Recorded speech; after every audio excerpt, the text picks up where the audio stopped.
مسلمان وہ ہوتا ہے جو چھوٹی سے چھوٹی نیکی کو بھی معمولی نہیں سمجھتا ہے، اور مسلمان مومن وہ ہوتا ہے جو چھوٹے سے چھوٹا گناہ کو بھی پہاڑ سمجھتا ہے۔ ایک چیز یاد رکھیے گا، مسلمان کون ہوتا ہے؟ جو چھوٹی سی چھوٹی نیکی کو بھی حقیر نہ سمجھے۔ مسلمان کون ہوتا ہے؟ جو چھوٹے سے چھوٹے گناہ کو پہاڑ کے برابر سمجھے، بہت بڑا سمجھے۔ اور منافق کون ہوتا ہے؟ جو بڑے سے بڑے گناہ کو بھی معمولی سمجھے۔ منافق کون ہوتا ہے؟ جو بڑے سے بڑے گناہ کو بھی یہ سمجھے کہ ناک پر مکھی بیٹھی تھی ایسے اڑایا اور اڑ گئی، یعنی بڑے سے بڑے گناہ کو بھی وہ سمجھتا ہے جیسے ناک پر بیٹھی ہوئی مکھی کو اڑا دیا۔ یہ منافق ہوتا ہے، منافق۔ اندازہ لگا رہے ہیں آپ؟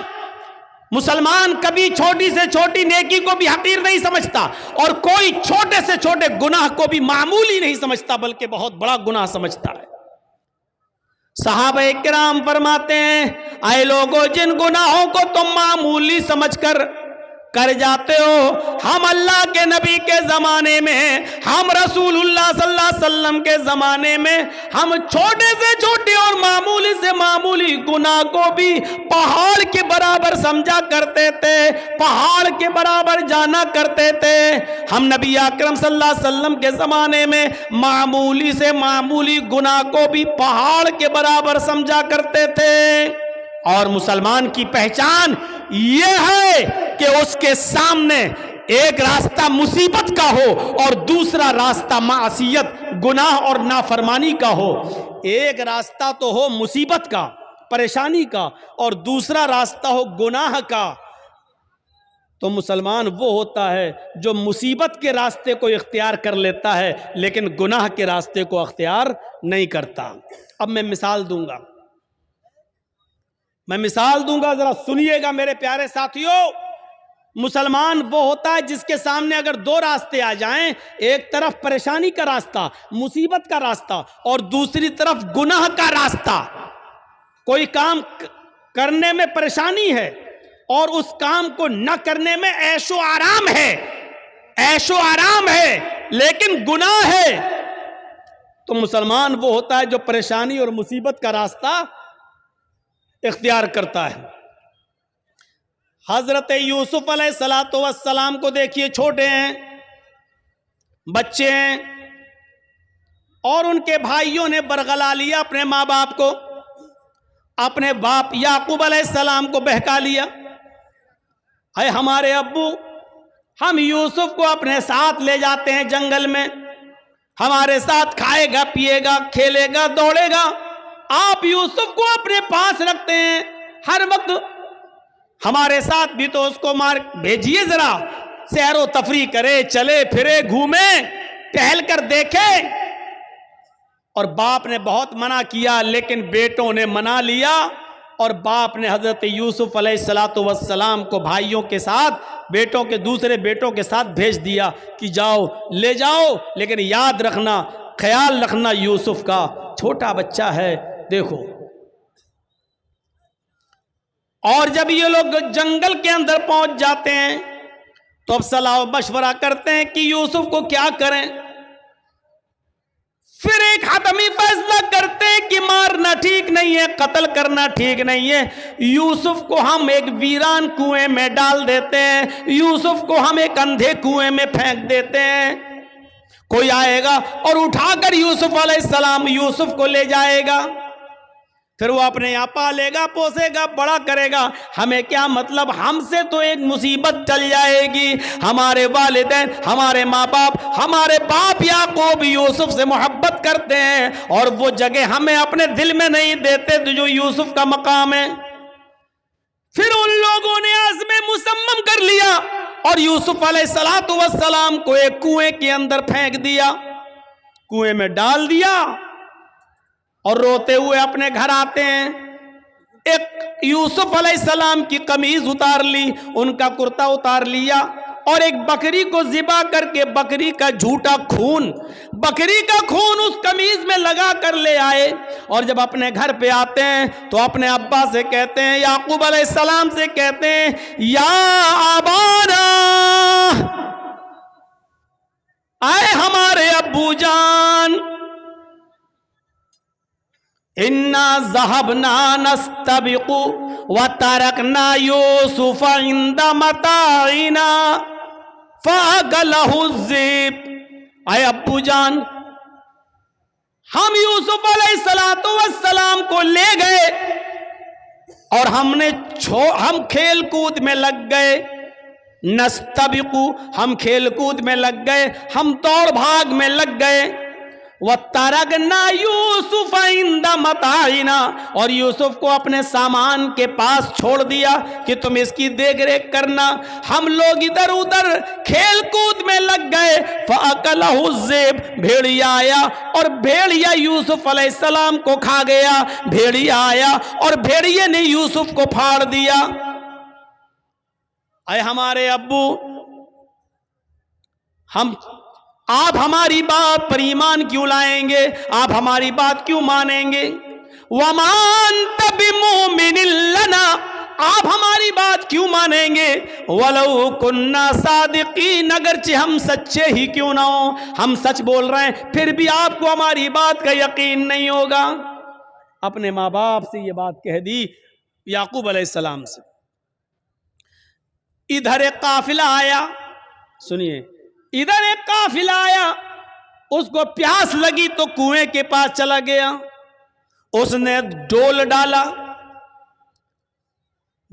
ڈول، اس یوسف علیہ السلام اس ڈول میں بیٹھ گئے، اس نے جب کھینچا تو ڈول بھاری لگا، اس نے جھانک کر دیکھا تو ایک جو چھوٹا بچہ پڑا ہوا ہے یوسف، اس نے قافلے والوں کو خوشخبری سنائی، یا بشرا ھذا غلام، اے قافلے والوں خوشخبری سنو، یہ تو ایک بچہ پڑا ہے، یہاں تو ایک لڑکا پڑا ہوا ہے، بچہ بڑا خوبصورت بچہ یہاں کنویں میں پڑا ہوا ہے۔ نکالا، مصر کے بازار میں لے گئے اور وہاں اس بچے کو بیچ دیا گیا۔ اور جانتے ہو اتنا خوبصورت بچہ یوسف علیہ السلام، جن کی خوبصورتی کا ذکر قرآن میں موجود، لیکن اس خوبصورت بچے کی قیمت بھی کیا لگی مصر کے بازار میں، جانتے ہو؟ ان کو پیسہ چاہیے تھا، کہتے ہیں کہ کوئی چوری کا مال ہو یا ایسا کوئی مال ہو تو آدمی جلدی ہٹاتا ہے، کبھی کبھی 20,000 کا موبائل 2,000 میں دے کے چلا جاتا ہے کہ جلدی ہٹے، جلدی سے نکلے اور پکڑا جائے تو دوسرا پکڑا جائے، ہم نہ پکڑے جائیں۔ ایسی انہوں نے دیکھا کہ یہ یوسف ہمیں ملے تو جلدی سے ان کو ہٹا دیا جائے، اور مصر کے بازار میں جب بولی لگی تو جانتے ہو بہت کم قیمت میں ان کو بیچ دیا گیا۔ وَشَرَوْهُ بِثَمَنٍ بَخْسٍ دَرَاهِمَ مَعْدُودَةٍ، قرآن کے الفاظ دیکھو میرے بھائیوں، ان لوگوں نے چند سکوں میں یوسف کو بیچ دیا، چند ٹکوں میں، چند کھوٹے سکوں میں یوسف کو بیچ دیا۔ لو، یوسف علیہ السلام بادشاہ مصر کے مہمان بنے، دھیرے دھیرے بادشاہ مصر کے پاس پہنچے۔ بادشاہ مصر نے اپنی بیوی سے کہا، یہ بچہ ہے، اس کی دیکھ ریکھ کرو، آگے چل کر ہو سکتا ہے کہ ہم اس کو بیٹا بنا لیں، دیکھو اس کی خدمت کرو، دیکھ بھال کرو۔ اور بادشاہ مصر کے گھر میں یوسف کی پرورش ہونے لگی، دھیرے دھیرے بڑے ہوتے گئے، اور ایک دن آیا کہ یوسف علیہ السلام اپنی جوانی کو پہنچ گئے، یہاں خوبصورتی اپنی قیامت برپا کر رہی تھی، اور یہاں یوسف علیہ السلام جوان ہو گئے، اور ادھر بادشاہ مصر کی بیوی کا دل ہچکولے لینے لگا، وہ اس غلام پر، یوسف علیہ السلام پر اندر ہی اندر دل و جان سے فریفتہ تھی، دل و جان سے قربان تھی۔ دھیرے دھیرے یہ چرچا مصر کی عورتوں میں ہونے لگا، اور مصر کی عورتیں، اور عورتوں میں کسی بات کا چرچا بہت جلدی ہوتا ہے، کوئی بھی بات ہو اگر آپ کو بہت جلدی پھیلانا ہو تو بس